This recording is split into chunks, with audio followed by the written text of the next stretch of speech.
Welcome to History Comes Alive, the podcast that takes you on a deep dive into a new historical topic every episode. Join us as we explore the nuances of historical events you probably didn't learn about in school. Here's your host, Jeff Nichols.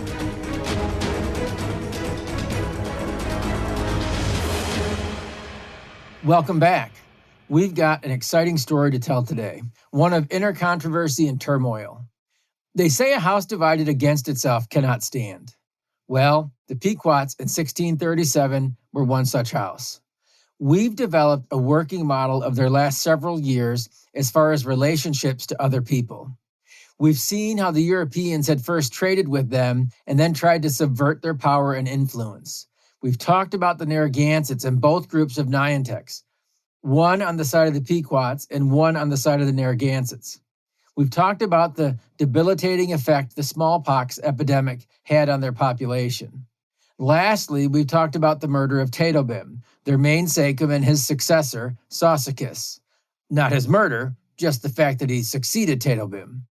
We've noted that Sassacus was Tatobem's son, and probably not his equal when it came to leadership and the building of consensus, which is how the natives governed. Not by authoritarian or totalitarian rule, but consensus. The main sachemship was kind of dynastic, in that it was not unusual that it followed familial lines. But the true leaders arose through both a reputation for good decision-making and the ability to form a consensus around important decisions. So although the leadership would normally stay in the bloodline, a change at the top could be a little messy, especially if that change came rapidly with many legitimate claims. And that's what we'll look at today. At the point of recording, I've titled this episode, The Enemy Within. Hopefully I won't forget that and then change it when we go to edit. But first, just a little update and maybe a request or two. It's been a little longer time coming than I had originally planned, but we're going to be venturing into the social media promotional game a lot heavier than we have been. So if you're not following me on Facebook, Instagram, and even Twitter at this point, please do. On Instagram, you can find me at history_comes_alive. On Facebook, it's at History with Jeff. On Twitter, at History with Jeff. The website is historywithjeff.com. And I'm also on YouTube. And all of these can be found on the website. So my ask is that if you've been listening, first of all, thank you. And second, please like my social media pages. I'd really appreciate you sharing my posts with your connections and tell your friends if you like the podcast. If you're on Spotify or Apple Podcasts or Radio Free or Stitcher or YouTube, please click the like button and write a review if you could, if you're so inclined and you like what you hear. If you have a negative review, contact me maybe privately and personally and let me know. But any positive reviews that you could place anywhere that you're finding the podcast would be appreciated. The goal is to grow this audience. I have plans to create a few video series on some of the classic literature that either inspires or impresses me or directly relates to what we're doing on the podcast, like my references to Machiavelli the last few weeks. But before I do that, I need to grow. Time and money are always the two shortest commodities. So on that note, finally, I've had a few questions about a way to donate to the show.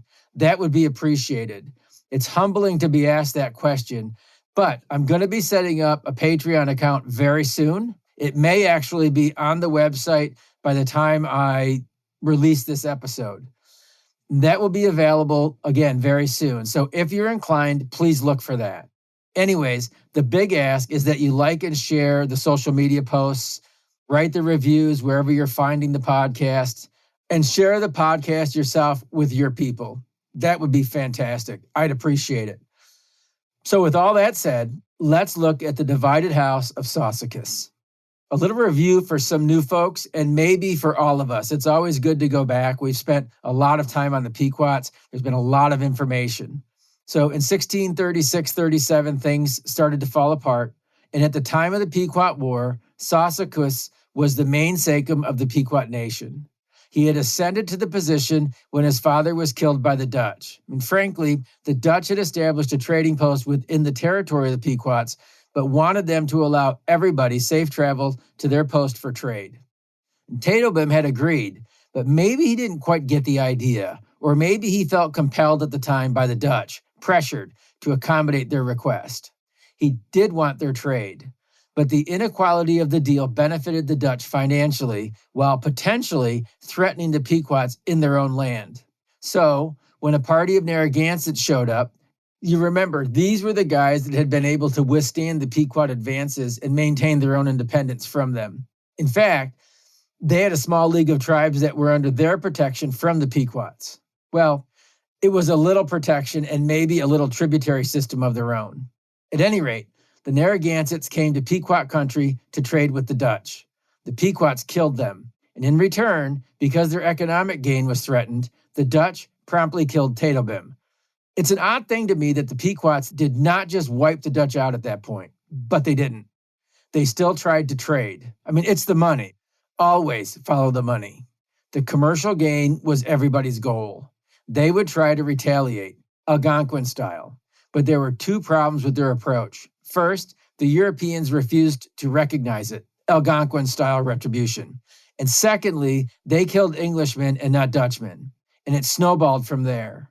With this, we just reviewed about 10 hours of episodes, but it sets the stage for what happened internally during this same time frame, after Tatobem's murder and just before war broke out. So first of all, as we've said before, there was a difference between the Europeans and the natives when it came to warfare. The Europeans meant to kill and take. They were into conquest, the type of conquest that very often left little to the imagination. Their approach was much closer to total war than the natives. Natives did not fight the same way or have the same goals in mind. In the first place, culturally, they were pretty busy just surviving. They would hunt a lot of the time, often breaking into smaller bands during warmer weather. Then there were the winter months where they may come together in larger bands. So the idea of wars, as we understand them to be, were pretty sporadic. They seemed almost like, as one commentator put it, not wars. One Jesuit witness to a native war recorded that the war was nothing more than a manhunt. He had seen a party start out with 30 men and then dwindle to half that. And this reduced group managed to lift the scalps of 3 innocent non-combatants and then happily went home. When they fought, the outcomes were not as dire usually. They would often displace the occupants as opposed to subjecting them. The vacated land might be used for hunting or settling or just kept empty as a barrier around their own land. They may allow the beaten tribe to pay tribute. And on this, Francis Jennings said this. If you'll excuse me, this will be kind of a longer quote, but I think it's worthwhile. Francis Jennings said, quote, "Historical sources strongly suggest that Aboriginal war among the hunting Indians of the cold north differed markedly than the wars carried on by the agricultural tribes farther south. During most of the year, the hunters lived dispersed in family bands that were occupied full-time in making a living. Opportunity to organize concerted tribal wars existed briefly during the summer months when the bands congregated at tribal centers and had some leisure. Wars could then be organized, but they were sporadic, individualistic affairs. A Jesuit observer condemned both the Indians' motives and scale of operations with a succinct phrase, "Their war is nothing but a manhunt," and narrated how a war party of 30 men dwindled to 15 who returned home satisfied after they had taken the scalps of 3 unoffending members of a friendly tribe. He goes on to say farming Indians operated on a larger scale and under the direction of tribal purposes and policies. Their more complex culture provided a variety of motives. Sometimes they fought to gain territory, although apparently not in the fashion of European empire building. When Indians fought for territory as such, they wanted to displace its occupants rather than to subject them. Lands thus made available might be occupied by the victors, left empty for use as hunting grounds, or kept as a protective buffer against distant enemies. Sometimes it seems agricultural Indians fought to achieve dominance, to make the defeated tribe confess the victor's preeminence. The symbol of such acknowledgement was the payment of tribute. Because the tributary role has been much confused, it needs a moment of special attention. First, tribute should be distinguished from plunder. When the Niantics raided Long Island's Montux for wampum in 1638, they were after loot. When the Iroquois Five Nations, the Mohawks among them, required wampum from the Lenape of the Delaware Valley in the 18th century, they wanted ceremonial recognition of a Confederate relationship in which the Iroquois were superior. Several contrasts mark the difference. Loot was seized by a raiding party. Tribute was presented by a diplomatic mission. Loot's value increased precisely in accordance with quantity. Tribute's value was primarily symbolic, secondarily quantitative. The taking of loot was a one-sided transaction. The presentation of tribute was reciprocated by a counter-presentation of wampum to confirm the tributary agreement. The last difference was especially important because tribute symbolized subordinate alliance rather than subjection, and thus entailed obligation on the part of the superior tribe as well as the tributary. End quote. I know that was kind of lengthy, but it does kind of add some flavor. Again, part of the goal of the podcast series itself is to underscore the development of Native culture and the fact that these guys were not just, simpleton, ignoramuses, barbarians, that they actually had very organized societies. And all of this made a whole lot of sense to them. And it seemed to make no sense, or at least have no bearing on the Europeans whatsoever. So the idea of going to war was seen in a different light, a different context. It was a tool to maintain autonomy, to acquire safety, to build wealth, but not necessarily to utterly destroy the enemy. Mostly. I have to say that word mostly, because when we get to some of the interior tribes, and a little farther down the road, as far as European influence and commerce are concerned, some tribes would just destroy their enemies, like to the point of ceasing to exist. When we get to the Iroquois nation, that will be one of the points that we're going to make. There were also mourning wars among the natives. And no, we've talked about those before. It is not the fact that they fought until noon and then went home. It's not that spelling and it's not that meaning. By mourning wars, we understand that specific tribes would target other tribes and basically steal some of their people with the idea of adopting them into their group. Women and children were good targets. Warriors, not so much. Women made babies for the growth of the group, and children could adapt pretty quickly, thus helping to replenish populations or grow them even more. It was a double whammy, really. You get people, and at the same time, they lose people, right? So let's say there's two groups. One has 10 people and the other has 6. And let's say that the 6, in a swift and crazy move, managed to grab 2 of the other group. Well, the numbers just got a little bit more even.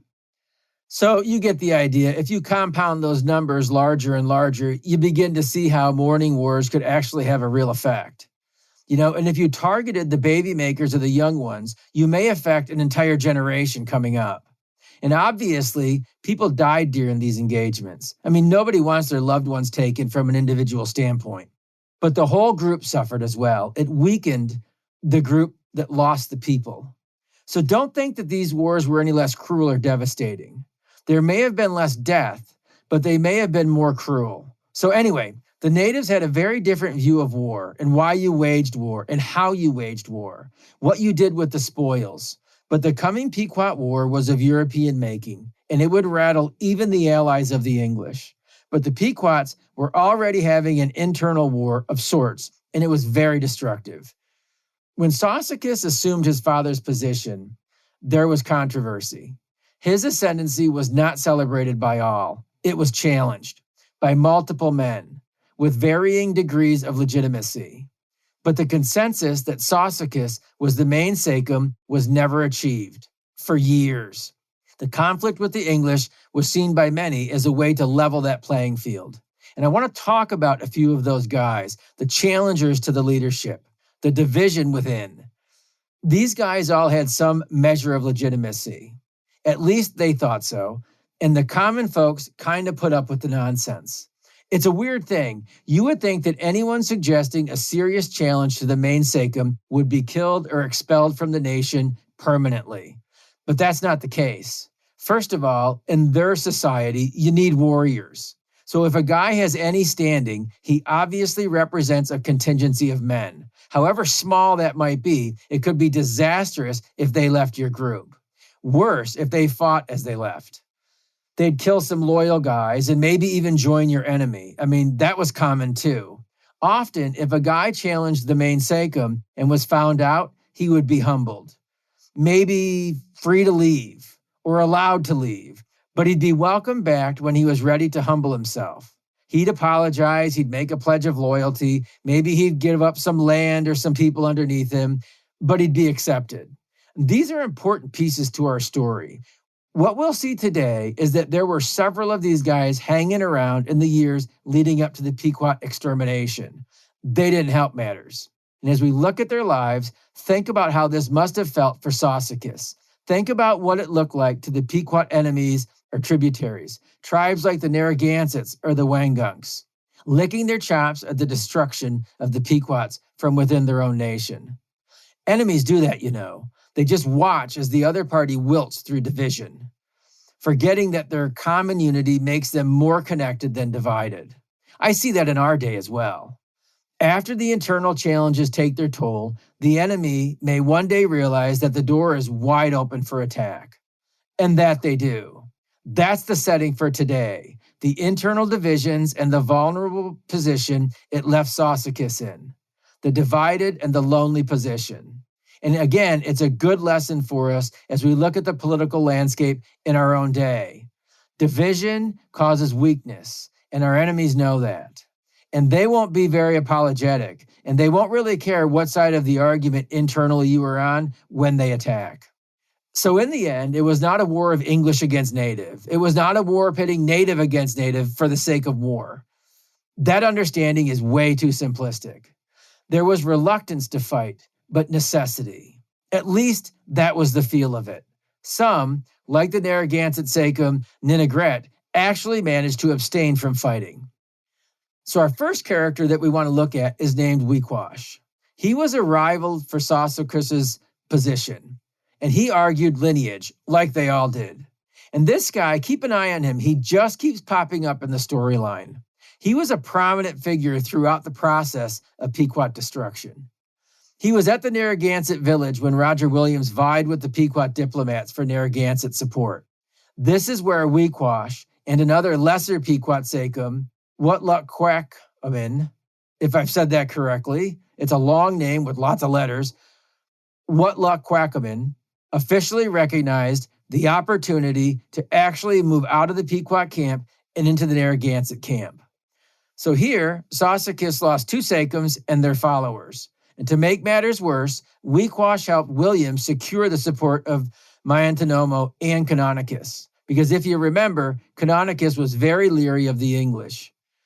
Niantics was impressed with Wequash, so much so that he actually offered a different plan of attack for the Pequots that would have Wequash acting as his guide and the Narragansetts taking the lead on the attack, with the English acting as support. Obviously, the English squashed that idea, but Niantics was so serious about Wequash's inclusion that he negotiated an English coat for him. That's a proud honor. Wequash would also be there at the end. It was he who acted as a guide for John Mason against Mystic. His innovation just before the battle no doubt saved many native lives. He had yellow headbands made for the Mohegan warriors so that they would not be confused with the targets of their assault.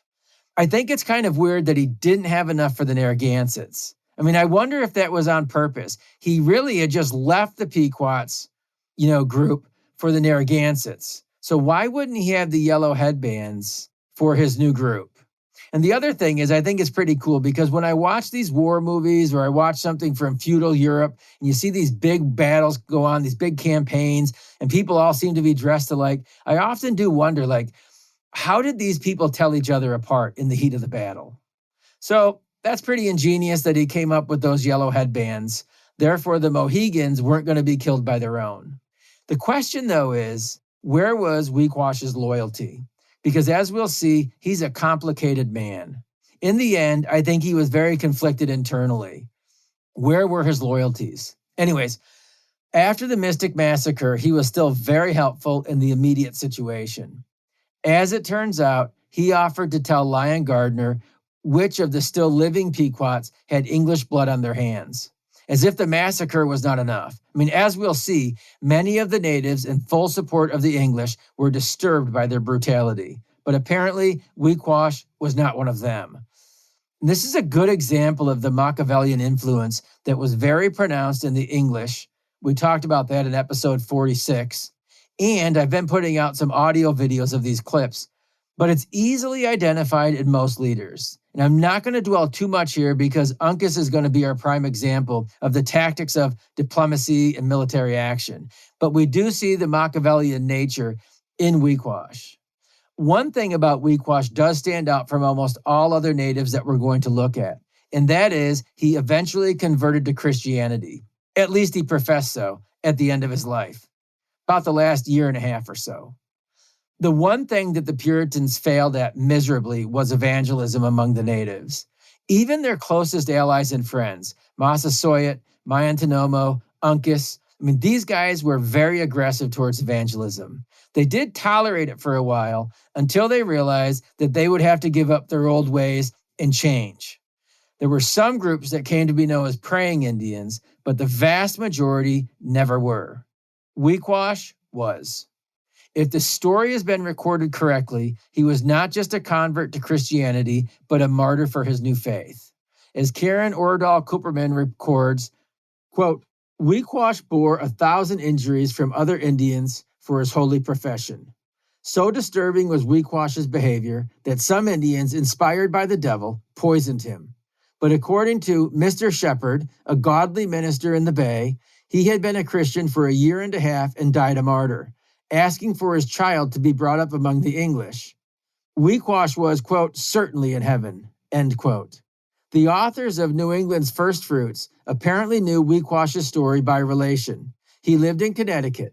Roger Williams published his first-hand account of his visit to the dying sachem also in 1643, and his account demonstrated the dividedness and uncertainty Wequash felt up to the very end. Williams wrote that, quote, as of my worthy countrymen, end quote, had written about Wequash, he would, quote, relate mine own hopes of him, though I dare not be so confident as others, end quote.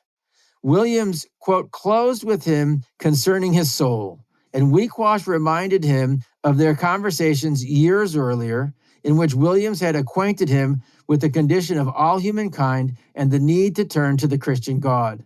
Wequash said these teachings, quote, were never out of my heart, end quote. But despite his efforts to pray, the dying man said he did not feel its effects. He said, quote, me so big naughty heart, me heart all one stone, end quote. Wequash died 2 days later, and this was the summer of our last parting, end quote. We'll leave that there for now. But that's not the last time we'll mention him today. He still has a part to play. That part will be to demonstrate how these guys were often acting very much in their own self-interest at any given time, even against their own treachery. So hold that thought. Next up is a guy named Sassawa, or Soso. He was an original defector. He left the Pequots in the early 1630s. In his first betrayal, he joined the Narragansetts and fought against the Pequots. Then he returned to the Pequot fold. Again, don't think of these relations and unions the same as Europeans, then or now do, or Americans. Many of these associations were fluid, especially with the outer, more isolated villages and towns. Sometimes it was quite a good idea to join the enemy if you were right on the territorial line and far from the larger population density of your own nation. In 1636, Sassawa was still back with the Pequots.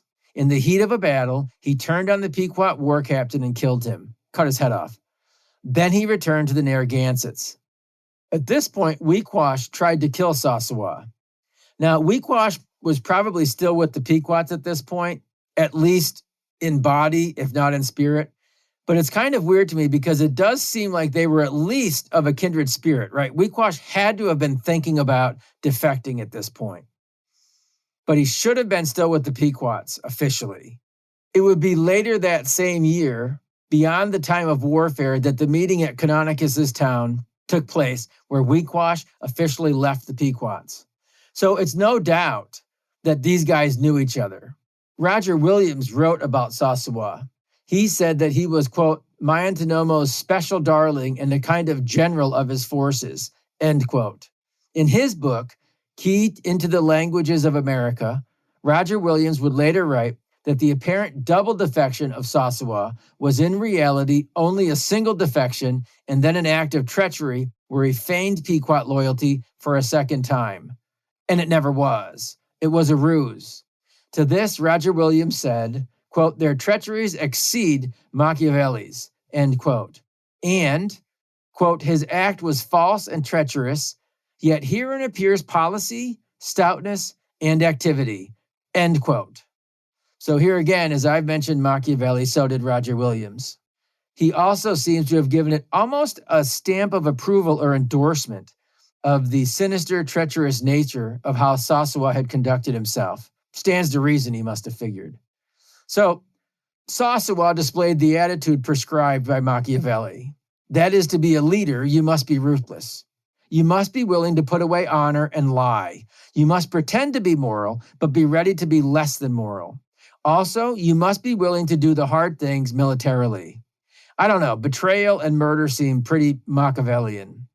So too was the swipe Wequash took at him. They should have been bosom buddies because of their rivalry with Sassacus. But maybe they resented each other too. I mean, if you think about it, if either one was able to replace Sassacus, the other would be vying for his position. So it got messy and interesting and hard to sort through, as is the politics of our day. Now, our final mini biography of who's who in early 17th century Pequot society is also a very key figure in New England for many years, decades really, and almost a perfect prototype of Machiavelli's prince and soldier. And his name was Uncas. Now, he's a pretty cool guy, at least to me. He's a fun character to develop. Depending on who you were or what your goals were, he was either a hero or a scoundrel. Either way, he was a mover and a shaker. He was driven. He, as a leader, delivered for his people. And that's the way I want to develop him, a prototype leader who drives hard to achieve the advantage for himself and his followers. He did that by very Machiavellian means. So we've talked about him before, and we will again. Moving forward, we'll talk about him in detail. But just like the overview of John Underhill a few months ago, my goal is to develop enough of his biography and presence that when we do mention him in the broader context, you'll understand a little bit about why he was doing what he was doing. I mean, up until now, we've made mention of him largely without that context. It's hard to understand a person without that. I remember hearing a story when I was younger. I was taking a sales course, and the instructor was trying to get the folks like me sitting in the seats to understand the importance of context, to understand the importance of connecting with people, to have empathy, to be able to put yourself in somebody else's shoes. Because in sales, that's a lot of what the job really requires. It's not about having the best product or the best sales pitch. It's being able to make a connection with another human being. So anyways, this instructor told us this story, and you've probably heard it before because I've heard it since then. But there's a story basically that goes like this. You may have heard it in some different rendition. But a woman gets on a bus or public transportation of some kind, and she's got two young boys, let's say 6 and 8. And they are rowdy and all over the place. They're jumping around, and she cannot control them. And she is just, the look on her face and the body language, this is a defeated, tired woman. And on that same bus, eventually comes a businessman who's had a long, tiring day. He didn't have a good day at the office. He missed a big sale. However you want to envision that. He's a tired, irritable businessman at this point. He just wants to slouch in his seat and wait for a stop and go home. But he happens to sit right in front of the woman with the two wild boys. And as the bus proceeds down the line, the boys continue to kick his seat. Papers are flying over his head. They're bumping into him. He's just about had it. So he turns and he asks the woman to control her boys. And with a sorry look on her face, she apologizes and she says she'll try to do better. She'll try to control them. Well, this scenario plays out for several minutes. And after several times of turning around, the businessman has finally had enough. And he turns very abruptly and in a very loud voice. He gets right in the woman's face and he tells her to control her little brats. He's not going to put up with this anymore. And if she can't do it, he will. It's at this point that the woman looks up with tears in her eyes. And she apologizes again to the man profusely. But as she's apologizing, she also begins to explain that they had just come from her husband's funeral, the father of the boys. And she did not know what to do to control them because this was not their normal behavior, but they had never experienced something like this. All of a sudden, the bad day and the weariness that the businessman had experienced was irrelevant. And he sat down and was very quiet. It's important to get the context. They say when you're opening a business, it's location, location, location. But when you're interacting with people and you're attempting to deal with people where they're at, it's context, context, context. So we want to look at Uncas inside of the world that he lived in. That's what we want to do with historical figures, judging them by the parameters in which they lived. Are there a moral compass that each of us carry? Yes. Are we going to call balls and strikes at some point? Yes. But sometimes it's just looking at these guys for the world that they lived in. So there's a great essay in Robert S. Grumet's book, The Northeastern Indian Lives, 1632 to 1816. It's the second chapter, and it's an essay by Eric S. Johnson. And the essay is entitled Uncas and the Politics of Contact. And a lot of the outline is taken from this great work that we're going to fill out now. It fills in a lot of gaps. It qualifies previous remarks that I've made, and it follows the chronological order of Uncas's life. Now, I will say until this time, I have not really used this book a lot, so it really helped for me to confirm what I've already said about Uncas, but it also puts into context, a little bit greater context, a little more continuity of exactly what he was doing and why. So I want to proceed using Eric S. Johnson's essay as a main source for the next few minutes, but we will be returning to Grumet's organized overview of some of the key Native leaders for quite a while in our narrative. It's a fascinating book. So to begin with, we need to understand the socio-political climate Uncas grew up in. His father was a Mohegan sachem, a Wamiko, or a Wamiko, depending on how you pronounce that. The Pequot-Mohegan relationship has been contested and debated for a long time, and we dealt with that before. But it appears that the Pequots were not a Johnny-come-lately band of maniacs that arrived in Connecticut just before the Europeans, but they had rather been longtime residents. The Pequots were the dominant tribe, with the Mohegans closely aligned. So subordinate, but almost equal. Remember, the Algonquin way was not the European way. And early on, in the early 1600s, the Dutch made a reference to the fact that these were distinct groups. At the time of our story, the main Mohegan village was about 12 miles upriver from the Sassacus's village. So the Mohegans were at a town that came to be known as Norwich, and Sassacus's village was at a town that came to be known as Groton. There was no shame in this type of relationship. The Mohegans and the Pequots appear to have had a kinship through many intermarriages and political alliances. Within this framework, Uncas was born and raised. He was ambitious, and he was allowed to be. His father was a man of importance, and it was assumed that he would be too.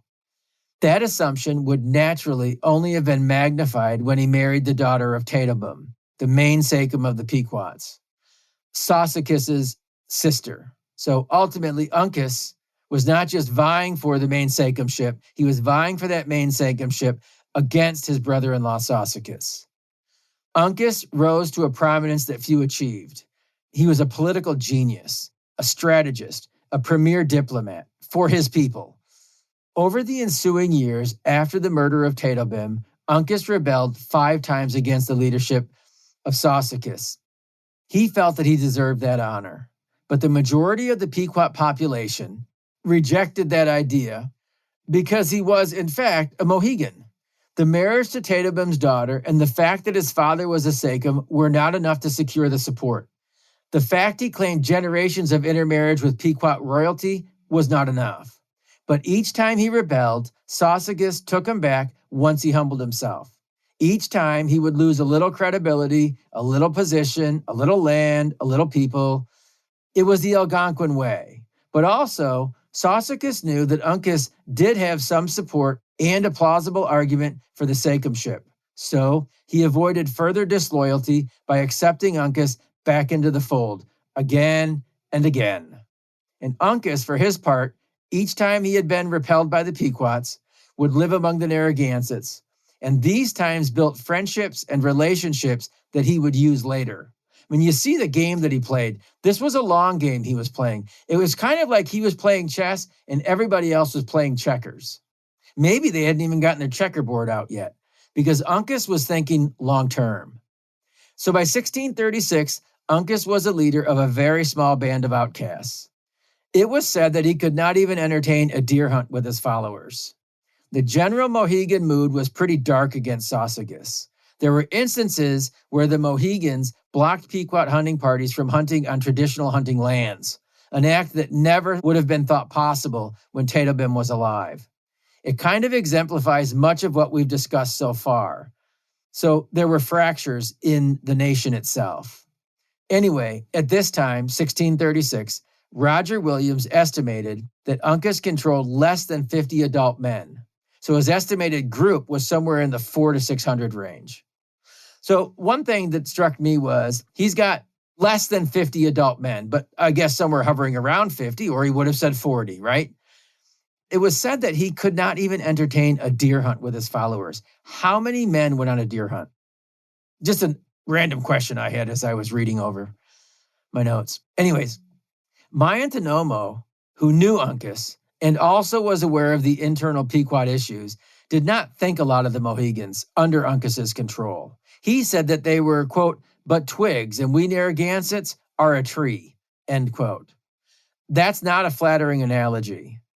But you got to remember and understand, he tolerated and aided Uncas against his much more formidable rival, Sassacus.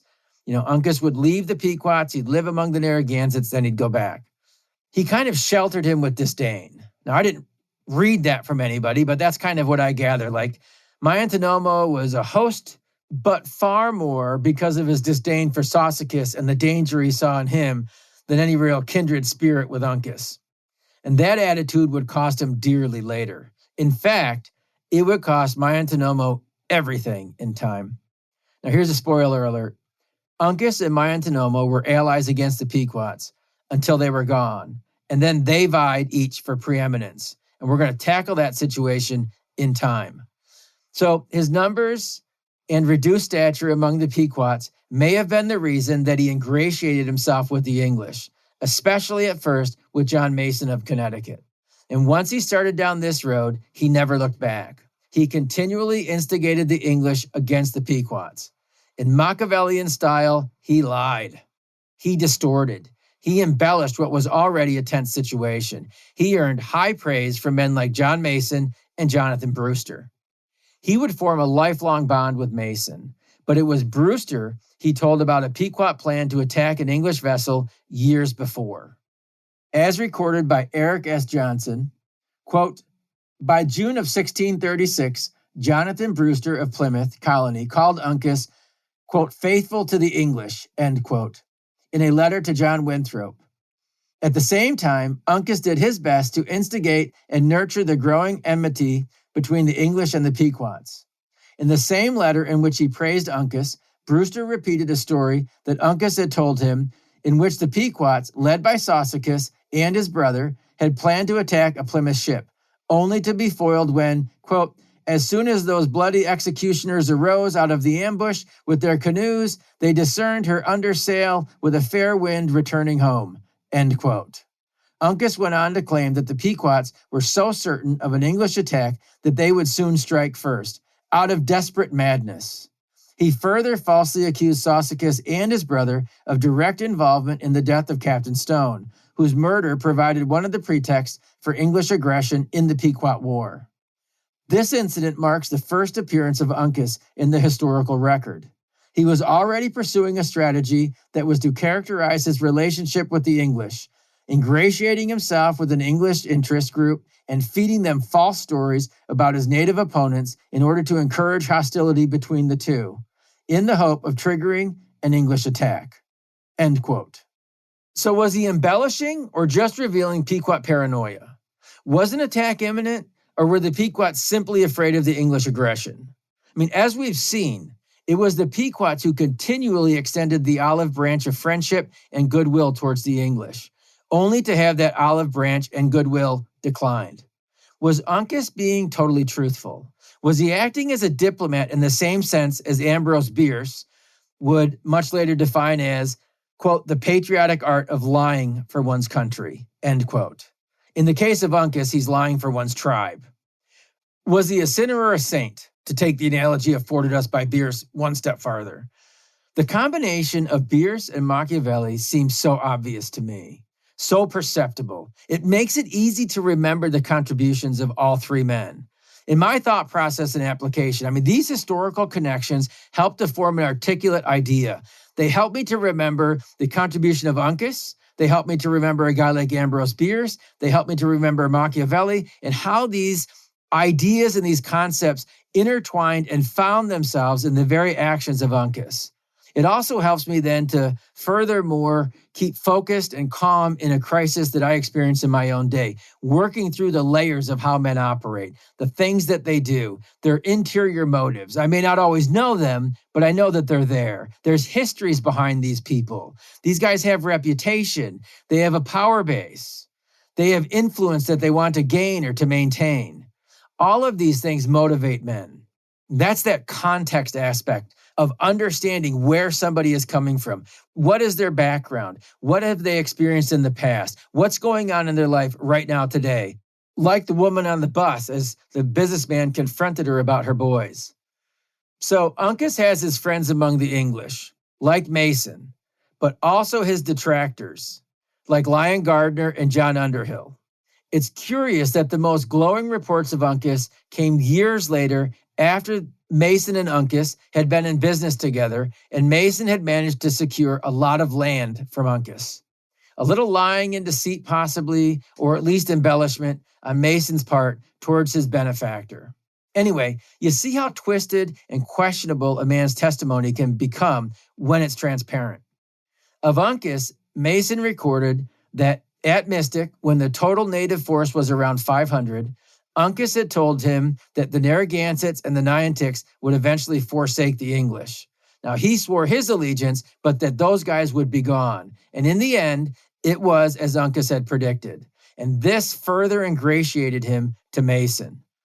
So once Sassacus was removed, Uncas used the same tactics of fear-mongering and seed planting against Mayantonomo. He may have been the first to officially side with the English, Mayantonomo that is, but he was not as bound to Connecticut or John Mason and the rest of the leadership. He was a friend with Massachusetts Bay, and there was tension between the two groups, but he had pulled away at Mystic, and his stature never eclipsed Uncas's. Everybody was out for their own interest at this time, and everybody knew it. Roger Williams would write years later, after Mystic, in 1647, quote, "Concerning Indian affairs, reports are various, lies are frequent, private interests, both with Indians and with English, are many," end quote. The stoking of distrust and animosity went both ways. Edward Winslow of Plymouth, writing to John Winthrop of Massachusetts Bay, encouraged the stoking of native hostilities against each other. I mean, of course, that was the English way on a global scale, wasn't it? Divide the native population and then conquer them all. Machiavellian diplomacy in action. While the folks at home did their part cheering the troops, Machiavellian military in action. Does that sound familiar? Do we recognize that in the domestic and foreign policy of our day in various countries around the world? For the next several years, Uncas would be at the forefront of the practice of deceptive diplomacy. He would grow his stature and power base among the natives, and much like Massasoit, he would flourish as a friend of the English. Even among his own, he would do what it took to succeed. He would marry several women from various tribes to continually form alliances that were hard to break, as the relational aspects took center stage. We already said he married Tatobem's daughter, but the truth is it didn't end there. Years later, he would marry Tatobem's widow as well. And I'll leave you to work through that family reunion scenario. But these unions brought many Pequots into his camp. They increased his power and they added to his prestige. His friendship with the English allowed him to cultivate that power among the natives. He was sure to continue in his loyalty and service to the English. Without their mutual support, he may have perished.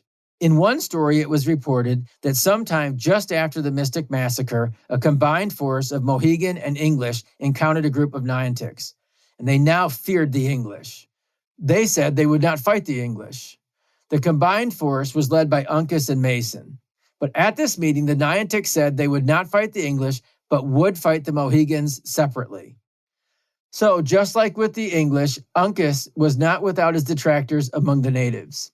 He was smart enough to know that he had power and authority among the natives, but also had vulnerabilities. Like Massasoit had reasoned 20 years earlier, Uncas realized he could help the English and they could help him, and that's how that relationship worked. In June of 1638, Uncas and 37 warriors traveled to Boston with wampum. He pledged to accept English authority over his disputes with Miantinomo and the remaining Pequot captives. He even pledged, as Alden Vaughan quoted, quote, "This heart is not mine, but yours. I have no men, they are all yours. Command me any difficult thing, I will do it. I will not believe any Indian words against the English. If any man shall kill an Englishman, I will put him to death, were he never so dear to me." Adorned in a new red coat from the governor and well supplied with corn for the homeward journey, Uncas left Boston very joyful. Then in September of 1638, both the Mohegan and the Narragansett sachems entered into a solemn covenant with Connecticut. So his trip was a smashing success. Thus beginning with John Mason and the Connecticut boys the previous year, and then pursuing the same course of ingratiation with Massachusetts Bay, Uncas found himself the English darling. John Underhill was gone. He didn't like Uncas, but he was gone. Lyon Gardner didn't really care for Uncas, but he was never really a part of the power structure in Massachusetts Bay or Connecticut. His opinion didn't matter. Uncas had managed to get the endorsement of the most powerful, populous, influential Puritan colony at the expense of Miantinomo, because Alden Vaughan goes on to say this: "From the outset, Uncas had a diplomatic advantage over his Narragansett enemy. The Mohegan chief commanded the sincere gratitude of the Connecticut leaders and settlers for his role in the war, and he now had a close alliance with Massachusetts.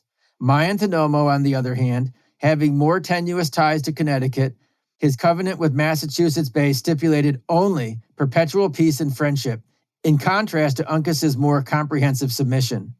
And his record of cordial relations with the Rhode Island heretics was a potential irritant. By 1640, rumors began to circulate among the colonists that told of a vast Indian conspiracy against the English, with the Narragansetts cast as prime instigators and organizers. These rumors were an important impetus to the formation of the New England Confederation in 1643. And it was the persistence of these rumors during the next 2 decades that led the Puritan colonies to send several expeditions against the Narragansetts and their allies." End quote. So that was Uncas. The Uncas who showed up to help Connecticut. The Uncas who showed up at Saybrook. The Uncas we see at Mystic. The Uncas we will certainly see later. This was just a glimpse into the man. As we'll see in future episodes, he was a cunning man, driven, persuasive. He knew and understood the mechanisms of the inner man. He worked those around him to his own advantage. In Machiavellian fashion, don't we all, or at least most of us, long for a leader for our cause, just like Uncas?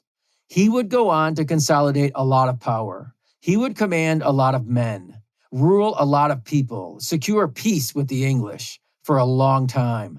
He would make his people the dominant people. He would still be allied with the English in 1675 when King Philip's War erupted. It was a war that saw Uncas and the English defeat the Wampanoags and the Narragansetts. Kind of the right bookend to the Pequot War, which, again, I've described as the left bookend to the conquest of the English over the natives in New England. Because it's between these two wars that native resistance was broken. Uncas had sided with the English in both and won. He would die about a decade later. That's a long life of politics, diplomacy, and war. Love him or hate him, Uncas delivered for his own, just like everybody was trying to do. So all the players have been introduced, the pieces put into place. The only thing left is the assault on Mystic. It was not the end of the war, but it was the pinnacle. It was defining. And that's a story for next time. But for this time, I hope our time together has really helped the history to come alive. Thanks for listening to History Comes Alive. We hope today's episode has given you valuable new information and inspired you to dive even deeper. Don't forget to check out Jeff's website, historywithjeff.com, and engage with Jeff across all your favorite social media platforms at History with Jeff. Join us next time as more history comes alive.